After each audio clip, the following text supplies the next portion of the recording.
From the moment Marcus walked into the tiny café, hands rough from work, heart heavy from life, and his little daughter clinging to his leg, everyone believed they already knew how the night would end.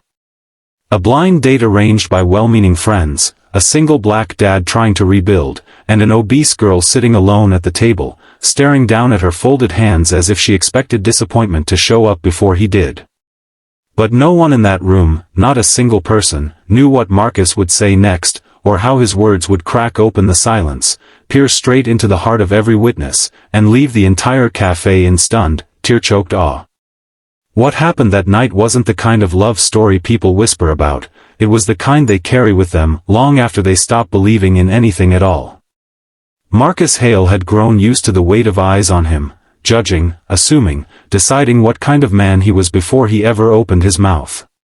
A tall black single father with tired eyes and a daughter who clung to him like he was both her shield and her entire world. In the mornings, he worked construction jobs with unpredictable hours. In the evenings, he cooked simple meals, helped with homework, and tried to pretend he didn't hear the loneliness echoing into the quiet corners of the apartment. His daughter, Mariah, 7 years old with curls full of opinions and a smile that could stop wars, was the only reason he kept moving.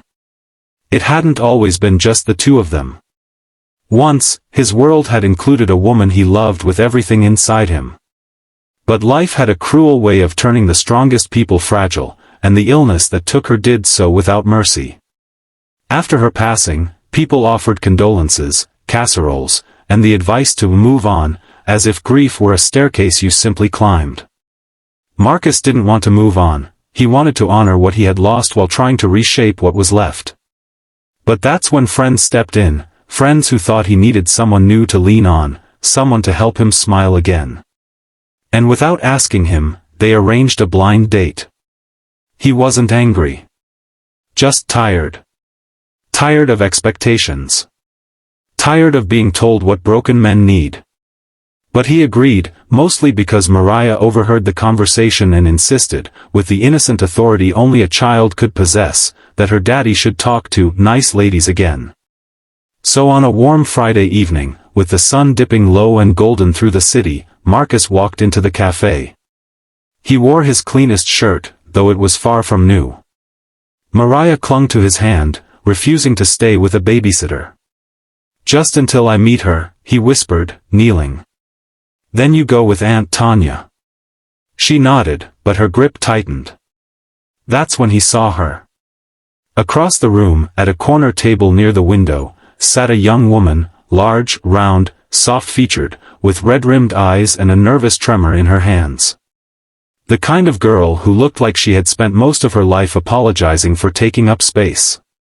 Her dress was lovely but strained in places she probably worried about. She kept adjusting her hair, her sleeves, the napkin on her lap, as if trapped in a loop of self-doubt. Her name, he had been told, was Lila. And when she looked up and saw him, she froze, like she didn't expect anyone to show up, let alone someone like him. He saw something in her eyes he recognized too well, someone used to being judged before being known. Marcus took a breath. Mariah whispered, "Daddy, is she the lady?" Marcus nodded. "Be kind," his daughter said softly. "Sometimes people just need a friend." He felt that more deeply than she could know. As he approached the table, he could feel the weight of other customers' stares. He could hear their silent commentary, "This doesn't match. He's too handsome. Too young. Too put together. She's too big. Too nervous. Too, everything they didn't understand." But Marcus didn't look at them. He looked at her. And when he said hello, Lila looked like she might cry, not because he spoke, but because he spoke gently. The night was just beginning. None of them knew what would unfold. But life has a way of taking broken people and placing them in each other's paths for reasons that don't reveal themselves until much later. Lila Matthews wasn't used to being looked at kindly. She grew up in a home where love was conditional and approval was rationed. Her mother always reminded her to keep trying to lose weight, while her father pretended everything was fine as long as she stayed quiet. In school, she blended into the wallpaper, only to be noticed when boys wanted to make a joke. She carried years of shame inside her like a second skin. But what no one saw was the heart underneath, a gentle, thoughtful heart that wrote poems in the early hours of the morning and volunteered at a children's home on weekends because she believed no child should ever feel unwanted. She had so much love inside her, too much maybe, but no one had ever let her give it freely. Her friends arranged the blind date as a confidence exercise, though she suspected they didn't expect anything serious to come of it. When she arrived at the café, she told herself she would stay for 15 minutes, then leave quietly before anyone pitied her. But then Marcus walked in, tall, broad-shouldered, with a softness in his eyes that unsettled her. She felt like she was bracing for impact. He sat. He introduced himself. He introduced his daughter. And then he said something unexpected. "I'm glad you came. Thank you for waiting. Not thank you for trying. Not thank you for giving this a chance. Thank you for waiting." As if her presence, her time, her existence mattered. But before she could respond, Mariah tugged at Marcus's sleeve. "Daddy, can she help us pick my new birthday dress? She looks like she knows about pretty things." Lila's breath caught. Compliments were foreign to her, but compliments from children were the purest kind. She nodded shyly.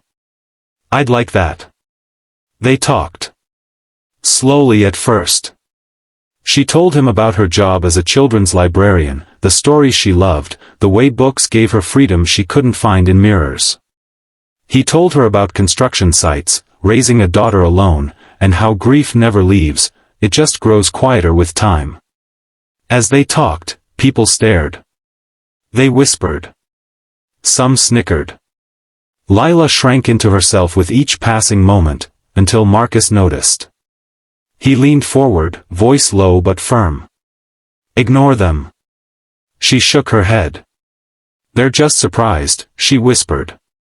"I'm used to," but he didn't let her finish. "Used to what?" he asked. "People being rude? People assuming things?" "Lila, that's on them. Not you." And before she could respond, a couple nearby made a comment, soft, but not soft enough. Marcus turned, calm but unwavering. "Excuse me," he said. "If you're wondering how a woman like her deserves a chance with someone like me, let me save you the trouble. She deserves more than most people you'll ever meet. And if you can't see that, that's your loss, not hers." The café went silent. Lila stared at him, wide-eyed, stunned. No one had ever defended her like that. No one had ever spoken of her worth out loud.